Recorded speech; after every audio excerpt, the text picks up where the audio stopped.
Delay nga ani ginlauman sa probinsya sang Iloilo. NFA, ginasigurado nga may bastante nga supply sang bugas ang ahensya. Nakatutok si Zen Kilentang.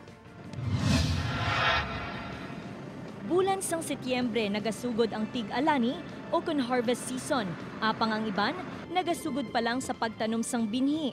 Ang iba naman, nagasabwag sang abono sa ila pananom. Samtang si Manong Tikboy sang Dawi Zaraga, ginasiguro nga nasprayan sini ang mga tanom, agud hindi pag-atakyon sang peste sa talamnan.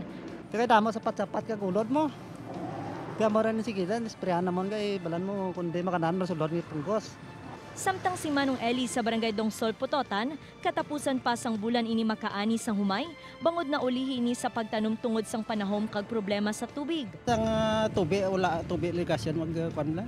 Uli ang tubig irigasyon. Uli ka rado man eh. Suno pa sa mga mangunguma, magamay lang ang ginansya nila pananglit nga makaani bangod sang pagsaka sang presyo sang abono, sprayer, kag arkila sang makinarya. Dugang pa sa mga ini mas nagaginansya ang mga negosyante kung ikumpara sa ila bangod ginabakal ang humay sa ila sang barato, kag ginahulat naman sang trader nga magmahal ang kilo antes ibaligya. Nahibaluan nga una na nga nagpanggarab sang humay ang banwa sang estansya, ahoy kag alimudyan.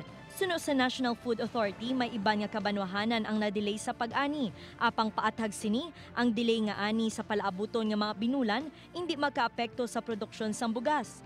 Siyempre may shortage ka along that span.